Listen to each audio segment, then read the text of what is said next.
अस्सलाम वालेकुम नाजरीन, आप देख रहे हैं नया पाकिस्तान और मैं हूं शहजाद इकबाल। 3 माह पहले अमेरिका की जानिब से अफगानिस्तान से इनखला की हतमी तारीख के ऐलान के बाद अफगान तालिबान की पेशकदमी में हैरान कुन हद तक इजाफा होता जा रहा है।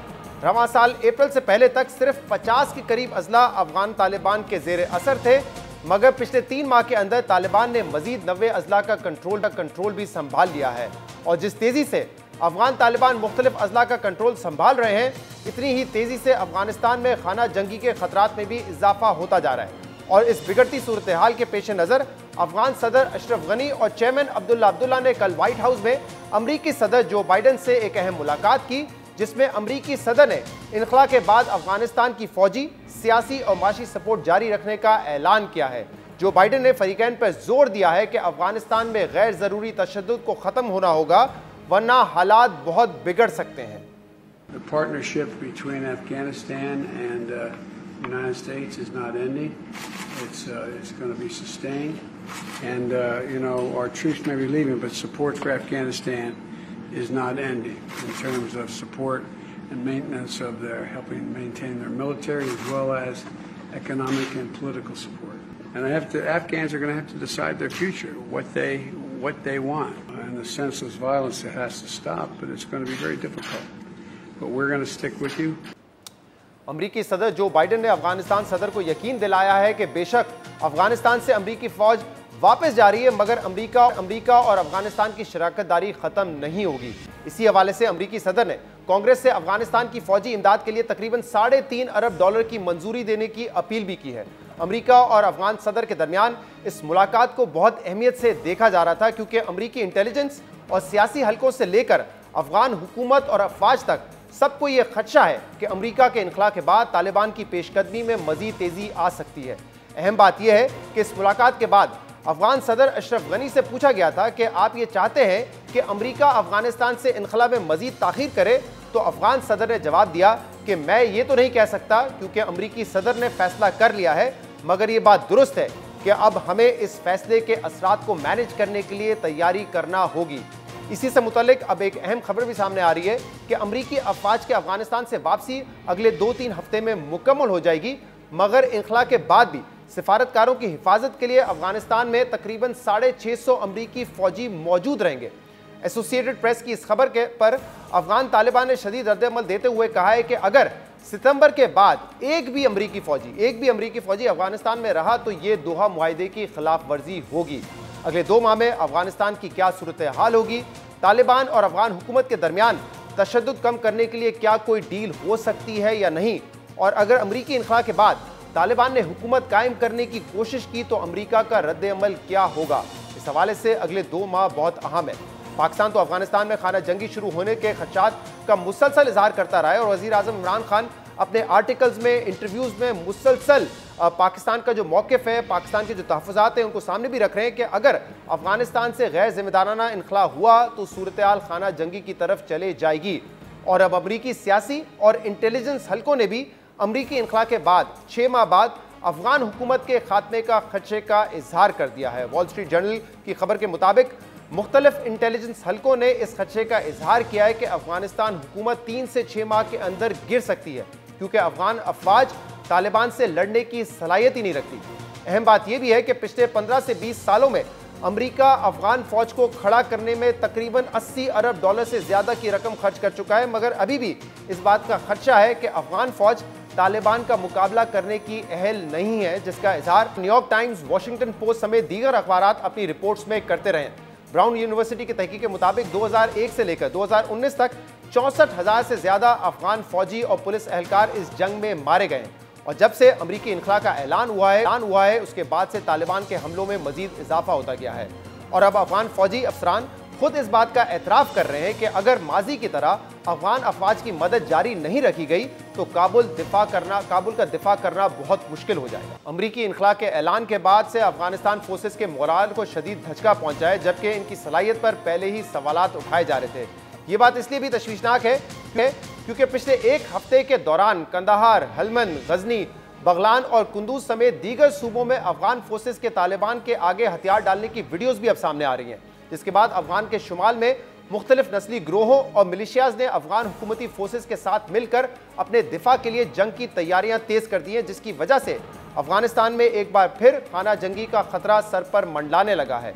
अमरीकी इंखला के बाद अफगानिस्तान का मुस्तकबिल क्या होगा, अमरीका और अफगान हुकूमत के पास क्या ऑप्शंस हैं, इन मामलात पर बात करने के लिए हमें दो तज्ज़ियाकारों ने ज्वाइन किया है। हमारे साथ मौजूद होंगे आदिल नजम साहब जो कि डीन है बॉस्टन यूनिवर्सिटी के, और इसके अलावा हमें ज्वाइन करेंगे रहीमुल्लाह यूसुफजई साहब जो कि अफगान अमूर के माहिर हैं। आप दोनों का बहुत बहुत शुक्रिया ज्वाइन करने के लिए। रहीमुल्लाह साहब, पहले आपकी तरफ आऊँगा। जो कंसर्न है कि माजी की तरह अगर अमरीका निकल गया अफगानिस्तान से बगैर किसी सोल्यूशन के, बगैर किसी पॉलिटिकल सोल्यूशन के, तो क्या हालात होंगे, खाना जंगी हो सकती है। तो आपको लगता है कि कल जो मुलाकात हुई है अफगानिस्तान सदर अशरफ गनी और जो बाइडन के दरमियान, उसके बाद उन कंसर्न्स में कुछ हद तक कमी आई है जिस किस्म की यकीन दहानी अमरीका ने अफगानिस्तान को करवाई है? देखिए, असल में अफगानिस्तान की हुकूमत को फ़ौजी इमदाद चाहिए और उनकी फ़ौज मौजूद थी तो अफगान हुकूमत को कुछ सहारा था। अब जब उनकी फ़ौज जो है अमेरिका की, नेटो की, वो निकल रही है तो ये अफगान हुकूमत जो है वो काफ़ी मुश्किल में है। तो ठीक है, माशी इमदाद वो मिलेगी और शायद कुछ फ़ौजी इमदाद भी दें, लेकिन ये नाकाफ़ी होगी। और इस वक्त जो सूरत हाल है अफ़गानिस्तान के जंग के मैदान में, तो वो कोई अफ़गान हुकूमत के लिए बेहतर नहीं है। तो मैं समझता हूँ कि ये जो दौरा था अशरफ गनी का और अब्दुल्ला का, ये उनकी एक कोशिश थी कि अमेरिका से कहें कि या तो वो अपना इनखला जो है उसको रोक दें या उसकी रफ्तार सुस्त कर दें या कोई एयर स्ट्राइक्स करें, फ़ज़ाई हमले करें। मेरे ख्याल में इस तरह की ये भी कहा होगा कि पाकिस्तान के ज़रिए तालिबान के ऊपर दबाव डालें कि तालिबान जंग को रोक दें और मुज़ाकरात करें। ये सारी उनकी कोशिश थी, लेकिन जो बाइडन के जो हमने बयान देखा या अमेरिकी हुकूमत के जो एहलकार हैं, उससे तासर नहीं मिलता कि उन्होंने अशरफ गनी की और अब्दुल्ला की कोई बात मानी हो। यानी वो इनखला की रफ्तार भी सुस्त नहीं कर रहे, वो अभी कमिटमेंट पे नहीं कर रहे कि वो बमबारी करेंगे, और पाकिस्तान के हवाले से भी ज़ाहिर है काफ़ी चीज़ें गैर वाज़ेह हैं। तो ये मैं समझता हूँ कि अशरफ गनी को और अब्दुल्ला को मायूसी हुई होगी, क्योंकि वो बड़ी उम्मीदें लेकर बड़ी मुश्किल से अमेरिका गए थे। आदिल साहब, आपका इस पर क्या ओपिनियन है? अगर अमेरिका ने कहा है कि हम अपनी सियासी, फौजी और माशी सपोर्ट जारी रखेंगे अफगानिस्तान के लिए, उसके बाद क्या कंसर्न्स में कुछ कमी आती है कि अमेरिका के विड्रॉल के बाद क्या सूरत हाल होगी? नहीं, मेरे ख्याल में देखिए, रहीमुल्ला साहब जो कह रहे हैं बिल्कुल दुरुस्त है, बल्कि मेरे ख्याल में वो तो पोलाइट हो रहे हैं। अशरफ गनी साहब के हवाले से खुसूसन गनी साहब के हवाले से ये दौरा जो था ये कोई खातिर खा नहीं रहा।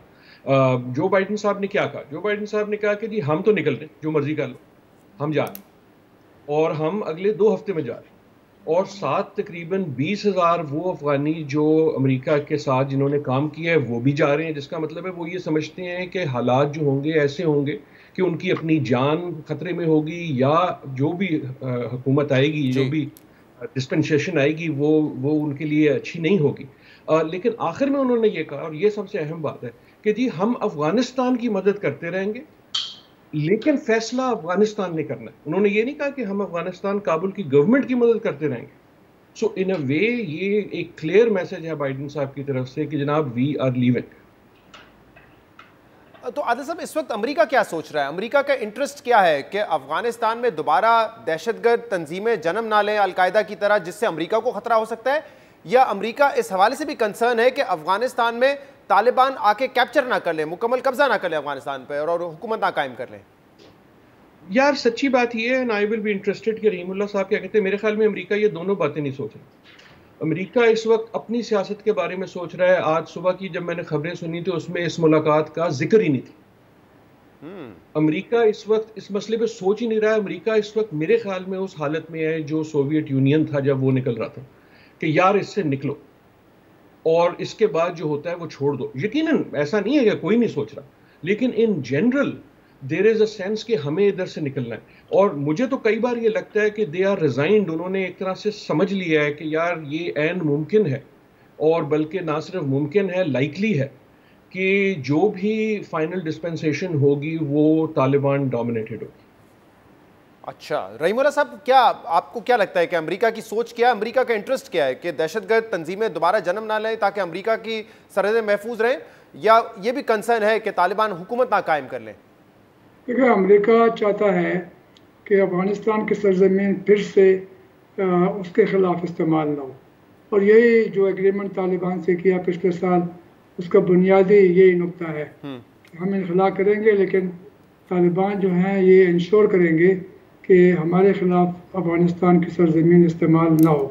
तालिबान ने कमिटमेंट दी है, लेकिन ज़ाहिर है वो कमिटमेंट तो ज़ुबानी या लिख के दी है, लेकिन अभी देखें ना, ये जो मुआहदा हुआ था उसकी कई बार खिलाफ वर्जी हुई है और अमेरिका ने की है। तो मैं समझता हूँ कि अभी सूरत हाल जो बन रही है उसमें अमेरिका की ये ख्वाहिश है, जिस तरह आदिल नजम साहब ने कहा कि जान छुड़ाएं, अपना नुकसान कम करें और अफ़गानिस्तान जाने और अफ़गानिस्तान के अवाम जाने। उन्होंने अशरफ गनी और अब्दुल्ला से कहा कि आप जो हैं, आप एक बड़ा मुश्किल काम कर रहे हैं और आप आपस में इत्तेफाक पैदा करें। उनको पता है कि उनके आपस में अख्तिलाफ़ात भी हैं, इनके जो अमन मंसूबे हैं वो भी मुख्तलिफ हैं। तो वो इन हालात में अमेरिका की तरजीहात और हैं, अफ़गानिस्तान नहीं रहा, तरजीह उनकी चीन है, और आपको पता है कि वो जापान, ऑस्ट्रेलिया, इंडिया, फार ईस्ट उन मुल्कों को और वेस्ट को इकट्ठा कर रहा है ताकि चीन के ख़िलाफ़ महाज बनाए। अफ़गानिस्तान के बारे में देखिए, बुश, ओबामा, ट्रंप सब कह चुके हैं कि ये नेशन बिल्डिंग जो है अफ़गानिस्तान की, वो हमारा काम नहीं है।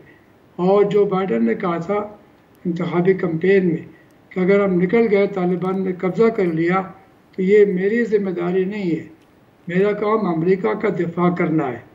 तो उनको सिर्फ एक तशवीश है कि दहशतगर्दी ना हो अफ़गानिस्तान की सरजमीन से, बाकी वहाँ पे जो भी निज़ाम आए, जंग हो, खाना जंगी हो, तालिब, मेरे ख्याल में उन्हें कोई परवाह नहीं।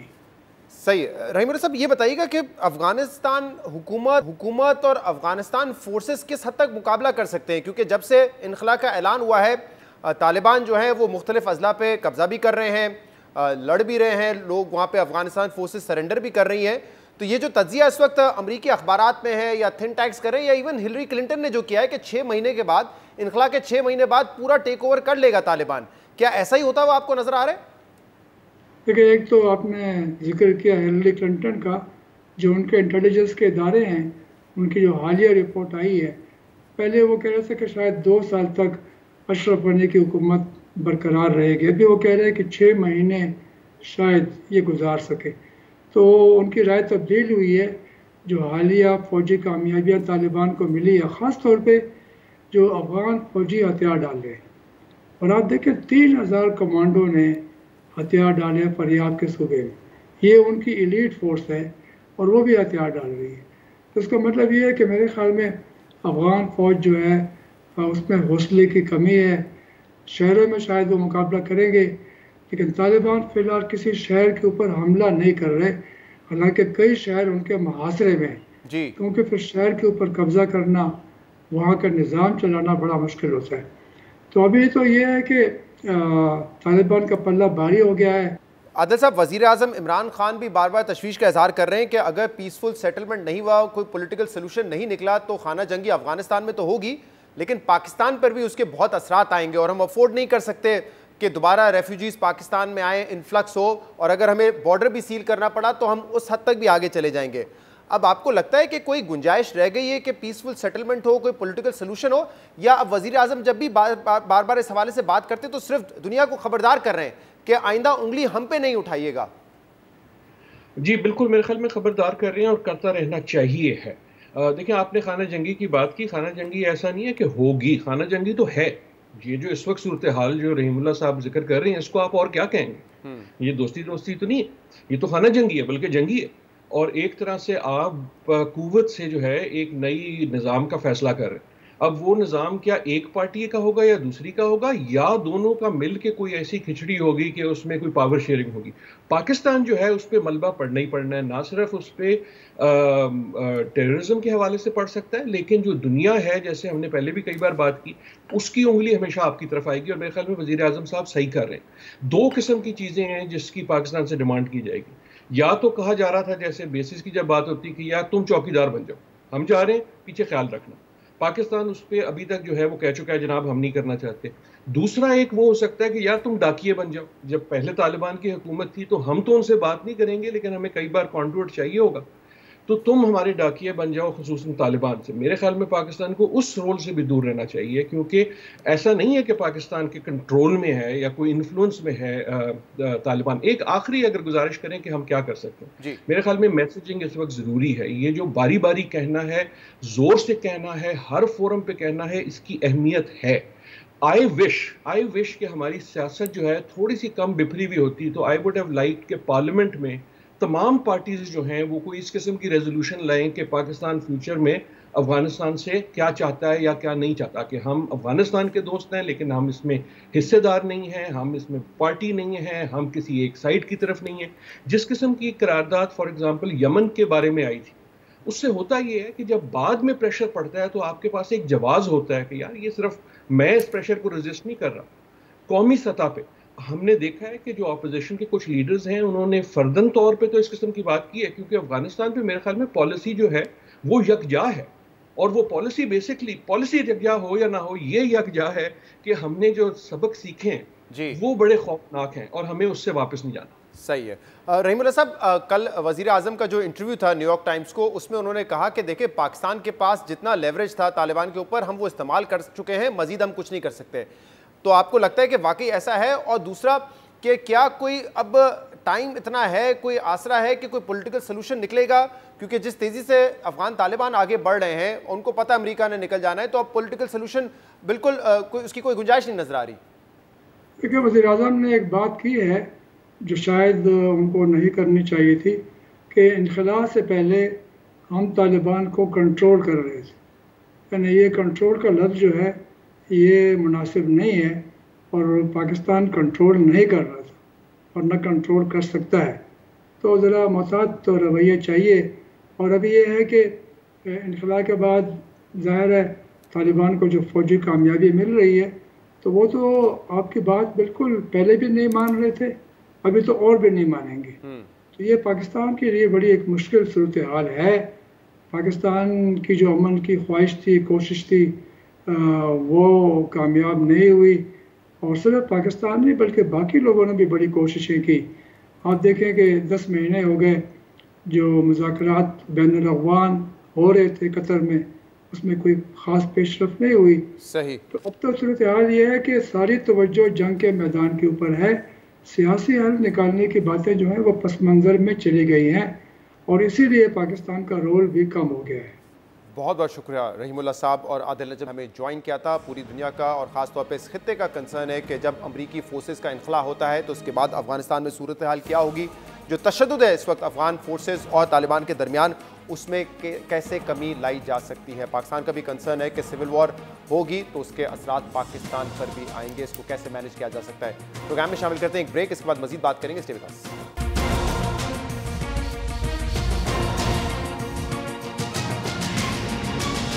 Welcome back. हुकूमती बदइंतजामी और फैसलों में ताखीर की वजह से मुल्क में अगले हफ्ते बिजली और गैस का बड़ा बहरान जन्म लेने जा रहा है, क्योंकि हुकूमत ने अब इस बात की तस्दीक कर दी है कि 29 जून से 6 जुलाई तक LNG टर्मिनल गैर फाल रहेगा, जिसकी वजह से मुल्क में गैस की फराहमी और गैस से पैदा होने वाली बिजली की किल्लत पैदा होने का खदशा है। और ये सब उस वक्त होने जा रहा है जब मकामी गैस फील्ड की बंदिश की वजह से मुख्तलिफ शहरों, खास तौर पर कराची को पहले ही गैस और बिजली की बहरान का सामना है।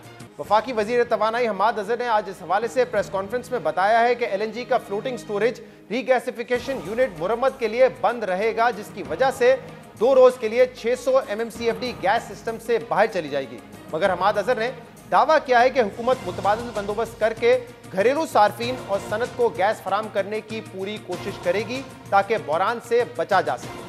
जो बैनुल-अक़वामी इदारा है ब्यूरो ऑफ एस्टाज, जो इन FSRUs यानी कि इन टर्मिनल्स की सेफ्टी की सर्टिफिकेशन देता है, उसने कहा है कि 30 जून के बाद आप इसको नहीं चला सकते। इसके बाद सिर्फ ये होएगा कि 6 दिन के लिए ये जहाज़ अपनी जगह से हटेगा और दूसरा जहाज़ इसकी जगह ले लेगा। इस 6 दिन में 2 दिन है सिर्फ जिसके अंदर गैस जो है उसका उस LNG के टर्मिनल से 0 आउटपुट होएगा।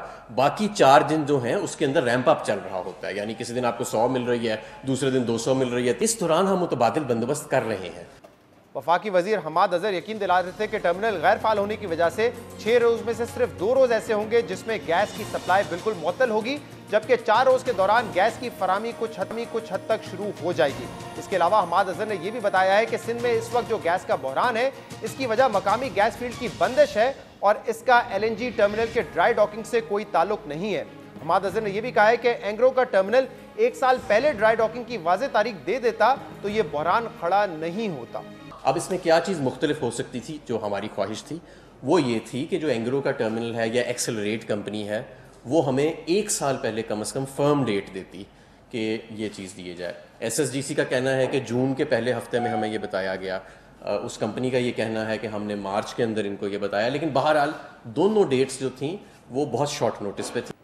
वफाकी वजीर हमाद अजहर कह रहे थे कि SSGC ने जून में टर्मिनल की मुरम्मत से मुतालिक आगाह किया, जबकि एंग्रो का कहना है कि इसने मार्च में ड्राई डॉकिंग का बता दिया था, लेकिन ये दोनों तारीखें बहुत शॉर्ट नोटिस पर दी गई थी। अहम बात यह है कि अब अगले हफ्ते टर्मिनल की बंदिश की वजह से मुल्क में गैस और बिजली का बड़ा बहरान पैदा होने का खदशा है।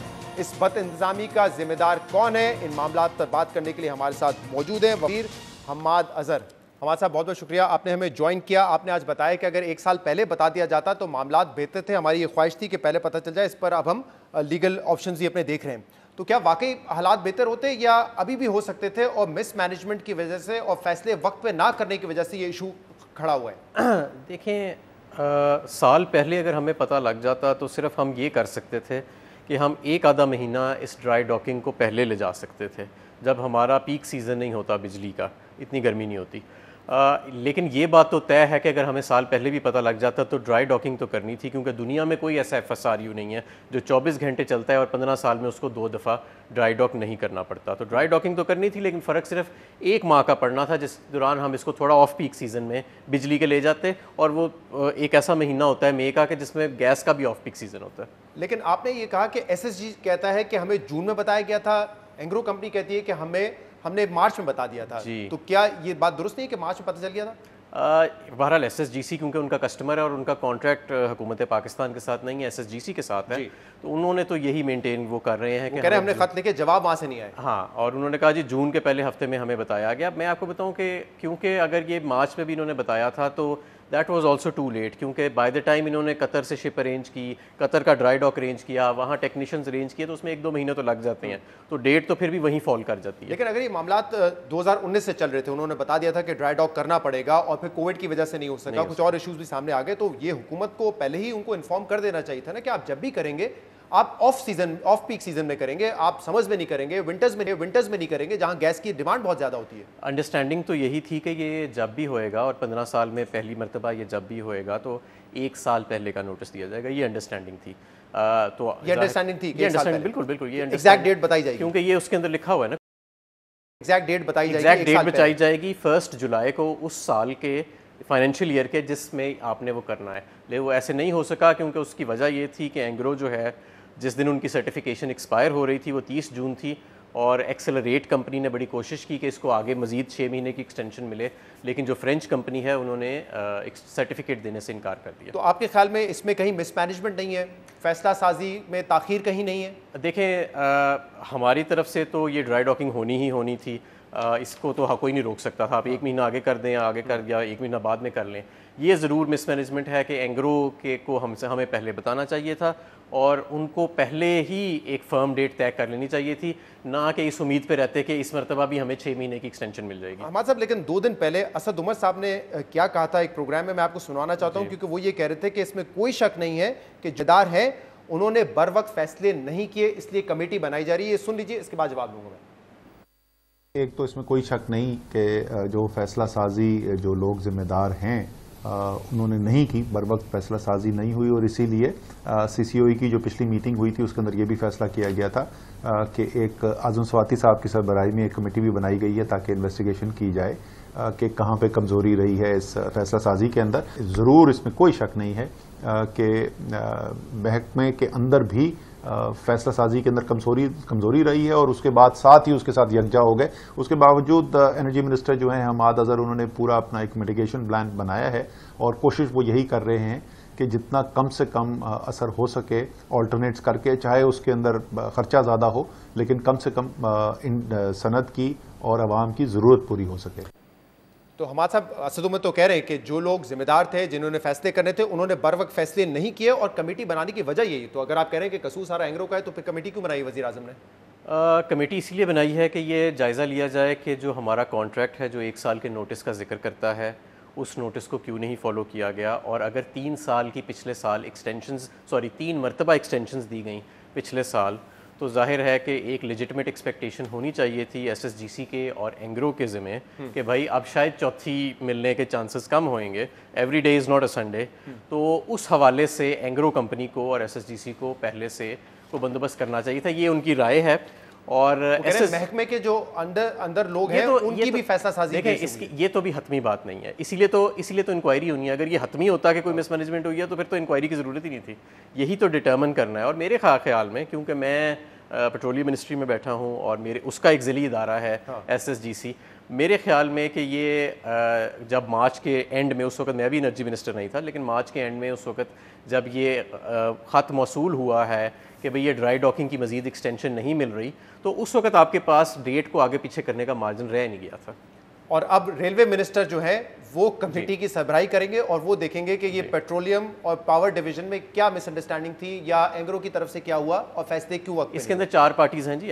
एक्सेलरेट है जिसका कॉन्ट्रैक्ट है एंग्रो के साथ, एंग्रो है जिसका कॉन्ट्रैक्ट है SSGC के साथ, और SSGC जो है उसमें हम शेयर होल्डर है हुकूमत पाकिस्तान। सही। अब देखिए, अगर ये मार्च की डेट भी है तो भी क्या किया जा सकता था, ये बड़ा अहम सवाल है। अब देखिए, फर्नेस ऑयल के हवाले से भी अब ये खदशात हैं कि शायद फर्नेस ऑयल के हमारे पास उतने रिजर्व्स नहीं है जितने दरकार होंगे बिजली पैदा करने के लिए, क्योंकि आप एक ऑल्टरनेट फ्यूल पे अब जा रहे हैं जो कि महंगा है, वो एक अलग डिबेट है, लेकिन रिजर्व्स हैं इतने क्या? नहीं, ड्राई डॉकिंग से जो भी गैस का नुकसान होएगा वो हम फर्नेस ऑयल से पूरा नहीं करेंगे, वो हम पूरा करेंगे लोकल गैस की डिवीजन के साथ उस टाइम के ऊपर। और हम जो फर्नेस ऑयल, वैसे ही पीक सीज़न में, हर पीक सीज़न में पिछले कई सालों से फर्नेस ऑयल प्लांट्स चलते हैं, टेक और पे कॉन्ट्रैक्ट्स हैं उनके, वो ना भी चलें तो आप उनको एक किराया दे रहे हैं। तो जब पीक सीज़न आता है तो आपकी इंस्टॉल्ड कैपेसिटी वहाँ पे मौजूद है, तो इन 1-2 महीने में कुछ दिन ऐसे होते हैं जब फर्नेस ऑयल के प्लांट्स चलते हैं। इस मरतबा शायद वो इसलिए चलेंगे, शायद कि तरबेला के अंदर जो पानी का लेवल है वो इस साल 50% पे जा चुका है, पिछले साल इसी टाइम की बनिस्बत। तो उस गैप को पूरा करने के लिए शायद फर्नेस ऑयल के प्लांट्स पड़े। जो ड्राई डॉकिंग है इसके लिए नहीं, इसको हम लोकल गैस से रिप्लेस करेंगे। तो ये जो 3 दिन पहले पावर डिवीजन की तरफ से कहा गया कि आपको ऑब्जेक्शन नहीं है अगर पावर प्लांट्स या के इलेक्ट्रिक इंपोर्ट करना चाहता है फर्नेस ऑयल, तो वो आप कह रहे हैं कि उसकी वजह ये नहीं है कि ड्राई डॉकिंग पे जा रहा है। हाँ, नहीं, जो KE को जितनी गैस दरकार है वो तो हम उनको दे रहे हैं, हम उनको उसके अलावा जो गैस के अलावा इजाफी बिजली भी 550 मेगावाट दे रहे हैं। लेकिन जो फर्नेस ऑयल की उनकी रिक्वायरमेंट है वो इससे हट के है, और अगर वो मंगाना चाहते हैं तो वो मंगाएं, वो एक प्राइवेट कंपनी है, उसका हुकूमत से तो कोई ताल्लुक नहीं। फर्नेस ऑयल के हवाले से क्योंकि ये बात होती है, फर्नेस ऑयल पे अगर बिजली बनती है तो 50-40-50% वो महंगी है एज कम्पेयर टू RLNG। और आज आपने बताया कि नू लीग के आखिरी साल में 19% जो है पावर जनरेशन जो है वो फर्नेस ऑयल से हुई है, और आप लोगों ने पहले 7% पे लेकर आए, फिर 3.5% और इस साल 4.4% है। लेकिन इस साल जो फर्नेस ऑयल का इस्तेमाल है पावर जनरेशन में वो पिछले साल के मुकाबले में, आपके पिछले साल के मुकाबले में तकरीबन 44% ज्यादा है। तो क्या वजह है कि नून लीग के दौर से तो आप बेहतर हो रहे हैं लेकिन अपने पिछले साल के मुकाबले में आप फर्नेस ऑयल ज्यादा इस्तेमाल? उसकी बड़ी सादा सी वजह है कि ये बेसिकली फर्नेस ऑयल के प्लांट्स तब चलते हैं जब पीक सीज़न आता है या हीट वेव आती है, किसी भी साल में, सिर्फ इस साल में नहीं। तो इस साल ये पीछे करके जो प्लांट्स चले थे ये इसलिए चले थे कि एक तो हीट वेव आई और दूसरा हमारी जो इस साल की पीक आई थी 2 हफ्ते पहले, वो पिछले साल की पीक से 20% ज़्यादा थी। तो ऐसा कभी नहीं हुआ पहले इस टाइम पे कि आप 22,000 22,500 मेगावाट से डिमांड बढ़ी हो। ये हमें 25,000 मेगावाट की डिमांड सामने आई और हम ट्रांसमिट कर रहे थे 24,500 के करीब। ऐसा पाकिस्तान में पहले कभी नहीं हुआ। लेकिन जो RLNG है, जो आपका एक मिनट, जो आप डेफिसिट मीट कर रहे थे, RLNG के प्लांट पूरे चल रहे थे, RLNG के प्लांट्स अपनी पूरी कैपेसिटी पे चल रहे थे, गैस के प्लांट्स भी चल रहे थे। लेकिन उसके बावजूद आपने जो शॉर्टफॉल मीट करना था वो फिर इन प्लांट से करना था ना, वरना इन्हें क्यों लगाया हुआ है? इनको हम जो सारा साल कैपेसिटी पेमेंट्स देते हैं फिर क्यों देते हैं? लेकिन आपने जब ये बात की कि 2017-18 में 19% जी जो पावर जनरेशन है वो फर्नेस ऑयल से हुई थी, तो 2017 के दिसंबर एंड में जाकर दूसरा एलएनजी टर्मिनल ऑपरेशनल हुआ है जी। तो यानी कि आपकी जो कैपेसिटी थी उस वक्त वो 600 MMCFD की थी, 1200 तो थी नहीं। और दूसरा आप ये देखिए कि उसके बाद से कितने प्लांट लगे हैं, बिक्की बलोकी दोनों एलएनजी है, हवेली बहादुर शाह में आए, लेकिन एलएनजी प्लांट्स में 3 एलएनजी प्लांट है, लेकिन हब का कोल प्लांट है, थर कोल है। तो जब आप कोल पे जाएंगे, आप न्यूक्लियर पे जाएंगे, तो ऑब्वियसली फर्नेस ऑयल की जो डिमांड है वो तो कम होगी। मैं आपको बताता हूँ ना कितनी डिमांड है। जब ये नून लीग के आखिरी 2 साल थे, एलएनजी के टर्मिनल लग चुके थे, दूसरा लगा है 17 के आखिर में, तो 35 से 40 लाख टन साल का फर्नेस ऑयल जो था वो जलता था। अब जल रहा है 3 से 4 लाख टन, तो आप 10वां हिस्सा उसका आ गए हैं। लेकिन आप जो बात करें ना 44%, ये तो इसका मतलब 50,000 टन ज़्यादा लग गया तो 44% ज़्यादा हो गया। उसकी वजह यही है कि पिछले साल से 15 से 20%। वो तो ठीक है, लेकिन मैं कह रहा हूँ उस वक्त से मुवाजना करना दुरुस्त नहीं है ना, क्योंकि उस वक्त तो ज़्यादा प्लांट्स जो थे वो फर्नेस ऑयल बेस्ड थे। आप देखें ना कि उस वक्त जो फर्नेस ऑयल इस्तेमाल हो रहा था उसका 10वां हिस्सा भी नहीं अब इस्तेमाल हो रहा, तो हम लो बेस इफेक्ट की वजह से लेकिन अगर आपने सर्कुलर डेट को कम करना है तो मेरिट ऑर्डर की पासदारी, मेरा अपना ज़ाती ख्याल है, रिपोर्ट कहती है कि करने में गफलत। मेरिट ऑर्डर कैबिनेट का रिपोर्ट तो ये कह रही है कि इस साल जो है नेपरा की रिपोर्ट आई है कि सिर्फ 1% के 1.5% मेरिट ऑर्डर वायलेट हुआ है, जो कि बहुत कम फिगर है। मेरा अपना ज़ाती ख्याल है कि अगले साल शायद ये जो 3-4% का गैप रह गया, 3-4 लाख टन का जो 40 लाख का होता था, ये भी शायद निकल जाएगा अगले साल। सही, एक ब्रेक लेंगे और इस ब्रेक के बाद हमाद अज़हर साहब से मज़ीद बात करेंगे। Stay with us. Welcome back नाज़रीन। वफाकी वजीर हमाद अज़हर साहब हमारे साथ मौजूद हैं। हमाद साहब, ये दोनों प्लांट्स जो दोनों टर्मिनल्स हैं आपके एलएनजी की, ये फुल कैपेसिटी पे चल रहे हैं? जी, जितनी इनकी कैपेसिटी, क्योंकि आपने कहा 1200 MMCFD। जी 1200 MMCFD। नदीम बाबर साहब दिसंबर में कह गए थे कि 17 किलोमीटर की जो पाइपलाइन हमने बिछाई है कराची में, उसकी वजह से अब कैपेसिटी हो गई है 1400 MMCFD। नहीं, अभी तक तो हमारी जो पंपिंग कैपेसिटी है, जो हमारा बॉटल नेक है, वो पंपिंग कैपेसिटी हमारी 1200 MMCFD है और 1200 MMCFD ही चल रही है। तो वो जो उन्होंने कहा था कि अगले महीने से 1400 पे चले जाएंगे, वो गलत बयान था? उसका मुझे इल्म में नहीं, हो सकता है उसके लिए फिर पंपिंग कैपेसिटी को एडजस्ट करना पड़ेगा या कोई सिस्टम के अंदर चेंजेस करने पड़ेंगे। अच्छा, अब आप कह रहे हैं कि पंपिंग कैपेसिटी का मसला है। कल ताबिश गौहर साहब ने शाहजेब के प्रोग्राम में कहा कि एक तो नैब का इशू है और एक प्लांट पर जो है वो आर्बिट्रेशन का इशू है, इसलिए हम नहीं कर सकते। नहीं, वो स्पेयर कैपेसिटी का इशू है। देखिए, आप दो चीज़ों को मिक्स कर रहे हैं। एक है कि हमारे जो प्लांट्स हैं वो पंप कितना कर सकते हैं, दूसरा ये है कि जो आरएलएनजी टर्मिनल खड़ा है ऑफ शोर, ऑन शोर 1200 आप MMCFD पंप कर सकते हैं, ऑफ शोर जो आपकी कैपेसिटी है वो 1200 से ज़्यादा है, क्योंकि आपने जो कॉन्ट्रैक्ट की हुई है कैपेसिटी वो तकरीबन 1200 MMCFD बनती है। लेकिन जो स्पेयर कैपेसिटी इनके पास पड़ी है, और ताबिश साहब ठीक कह रहे हैं, उसके लिए उस स्पेयर कैपेसिटी की आर्बिट्रेशन चल रही है। जब पंप कर सकते हैं तो इसके लिए बढ़ाने के लिए क्या करना पड़ेगा फिर आपको? उसके लिए फिर आपको सिस्टम में चेंजेस करने पड़ेंगे या पाइपलाइंस नहीं बिछानी पड़ेंगी जो हम बिछा रहे हैं। अच्छा, ये पाइपलाइंस का मामला और टर्मिनल्स का मामला, ये दो ऐसे इश्यूज हैं जो या स्टोरेज ऐड करनी पड़ेगी। 2-2.5 साल से इस पे कहा जा रहा है कि ये हो जाएंगे।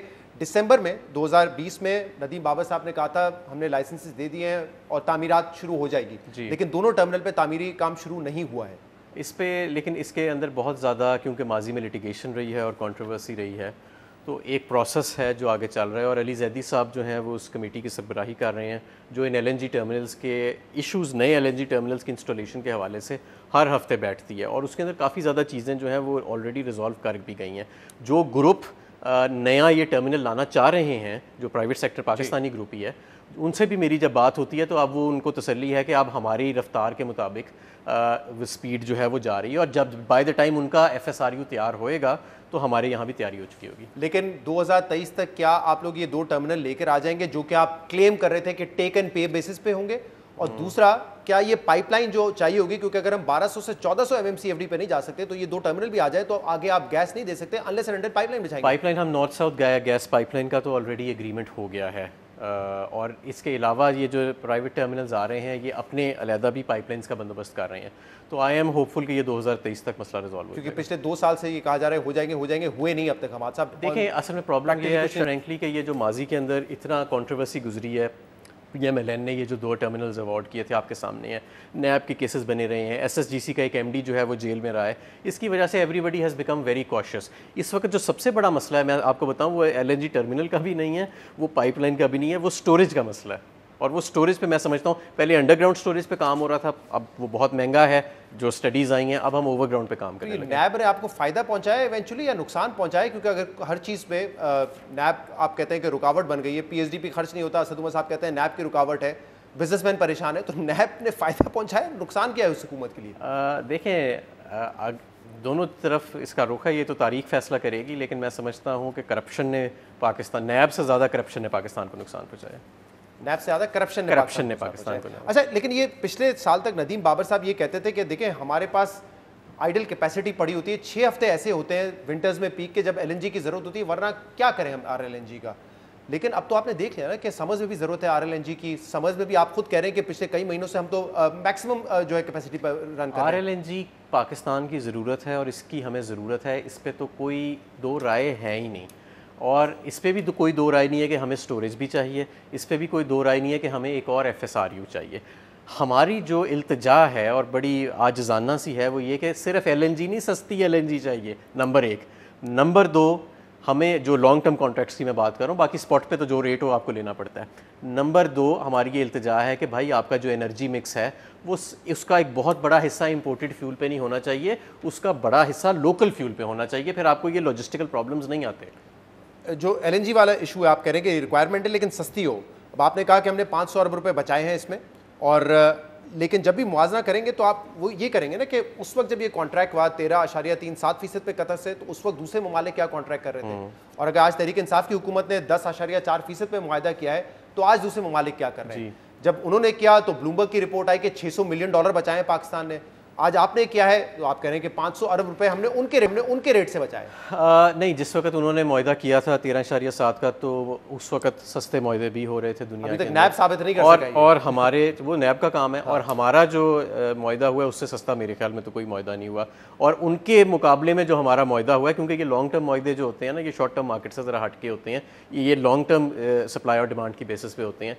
तो वो आप मेरे साथ बैठ के कैलकुलेशन कर लें, अगले 10 साल में 500 अरब का फ़ायदा होएगा जो मुआहदा PTI ने किया है बनिस्बत उसके जो मुआहदा मुस्लिम लीग ने। आपका ये क्लेम है, वैसे मैंने कहा नैब ने अब तक नहीं किया, ये नहीं होएगा 500 अरब का फ़ायदा। नहीं, मैं उस रेट से 13.3 फ़ायदा तो होएगा ना मुल्क को। 13.37% से तो किया है, लेकिन 2016 में अगर तहरीक इंसाफ की हुकूमत होती तो क्या वो 13.37 करती? हमने इंशाल्लाह सस्ता करना था 13.4 डेसिमल पॉइंट सस्ता हो जाता। मैं आपको एक बात बताऊं, ये सिर्फ उसी रेट पे किया है। ये सिर्फ RLNG का मामला नहीं है जो इन्होंने महंगा किया है, इन्होंने बिजली घरों से सौदे महंगे किए हैं, इन्होंने बिजली घर महंगे लगाए हैं, इन्होंने हर चीज़ इन्होंने महंगी की है, इन्होंने महंगे पुल बनाए हैं जिनका आज हम कर्जा उतार रहे हैं, सब कुछ ये महंगाई करके गए। सही। एक आखिरी इशू फैटफ का, पाकिस्तान की पेशरफ्त, जिसमें यकीनन दे के 27 में से 26 नुकात पर अमल दरामद कर चुके हैं। अब मजीद उन्होंने 6 पॉइंट्स दिए जो आपने कल बताया कि ज़्यादा आसान नहीं करना। लेकिन शाह महमूद कुरैशी साहब वज़ीर ख़ारजा, उन्होंने ये कहा है कि हमें कोई वजह समझ नहीं आती अब पाकिस्तान क्यों ग्रे लिस्ट में मौजूद है, हमें निकल जाना चाहिए था, और ये फैसला करना पड़ेगा कि क्या ये टेक्निकल पॉइंट्स पे हमें देख रहे हैं या सियासी बुनियाद पर। जी देखें, इस पे दफ्तर ख़ारिजा ज़्यादा मेरे से क्वालिफाइड है कि वो जो मुख्तलिफ ममालिक हमारी सो कॉल्ड ऑब्जेक्टिव कर रहे हैं असेसमेंट, उनके अपने जियो पोलिटिकल अज़ाइम क्या हैं। ऑन द टेबल जब मेरी उनसे बात होती है तो टेक्निकल यानी तकनीकी बुनियादों के ऊपर ही होती है, किसी किस्म की सियासत डिस्कस नहीं होती। और टेक्निकल बुनियादों के ऊपर ही हमने 2 साल में जितनी प्रोग्रेस शो की है, फैटफ खुद कहता है कि किसी मुल्क ने इतनी शो नहीं की। मैं खुद समझता हूँ कि हम मेरे अंदाजे से तो हम 27 के 27 पॉइंट्स पे कंप्लाइंट हैं, लेकिन चलें अगर फैटफ में इस चीज़ का अभी तक कंसेंसस नहीं है कि हम 27 पे नहीं और 1 पॉइंट हमारा रह गया है, तो वो 1 पॉइंट हम इंशाल्लाह अगली दफ़ा हल कर लेंगे। और जो एक इन्होंने 7 निकाती हमें मनी लॉन्ड्रिंग का दिया है एक्शन प्लान नया, वो इतना चैलेंजिंग नहीं है, वो हम 1 साल में करें। पहले ये कहते रहे कि इंडिया का भी एक इन्फ्लुएंस है, उन्होंने कोशिश की अपना इस्तेमाल करने की। हमने देखा है कि उनके रिपोर्टर्स ने सवाल भी किस तरह किए थे लास्ट जब ये हियरिंग हुई थी। लेकिन अब अमेरिका का तो इन्फ्लुएंस कोई इनकार नहीं कर सकता, चाहे वो फैटफ पे हो या IMF पे हो। हम दोनों से नेगोशिएट कर रहे हैं, एक तरह फैटफ पे हम रिपोर्ट पेश करते हैं, IMF से हम नेगोशिएट कर रहे हैं। अगर ये हम बेसिस नहीं देते जो वो मांग रहे हैं अफगानिस्तान के लिए, और वज़ीर आज़म ने 2 टोक कह दिया है कि एब्सोल्युटली नॉट, हम नहीं देंगे, तो क्या आपको नहीं लगता कि इसके असरात IMF के नेगोशिएशंस पे भी आ सकते हैं, फैटफ जैसे इशूज़ पर आ सकते हैं? देखें, ये कंजेक्चर की बात है, क्योंकि फैटफ की मेथडोलॉजी में तो ऐसी कोई सियासी इम्प्लिकेशंस नहीं है। वो तो कंट्री के कवानीन को देखती है, उन कवानीन की इफ़ेक्टिवनेस को देखती है और मुल्क के सिस्टम्स को देखती है, मुल्कों के ताल्लुकात कैसे हैं और मुल्कों के बेसिस देने के ऊपर क्या उनका स्टांस है। ये चीज़ फैटफ मेथडोलॉजी में नहीं आती, और अगर आती है तो ये कोई चीज़ है जो पसे पर्दा हो रही होगी। ऑन द टेबल जब मैं जाता हूँ तो बात हम टेक्निकल बुनियादों पे करते हैं, मेरे सामने सियासी बुनियादों पे नहीं होती। लेकिन जाहिर है मेरे से ज़्यादा दफ्तर ख़ारिजा इस पे मुल्कों के जो सियासी अज़ाइम है उस पर ज़्यादा गहरी नज़र रखता है। बहुत शुक्रिया हमाद साहब हमारे साथ मौजूद थे। आज के प्रोग्राम में इतना ही, इजाज़त दीजिए, अल्लाह हाफ़िज़।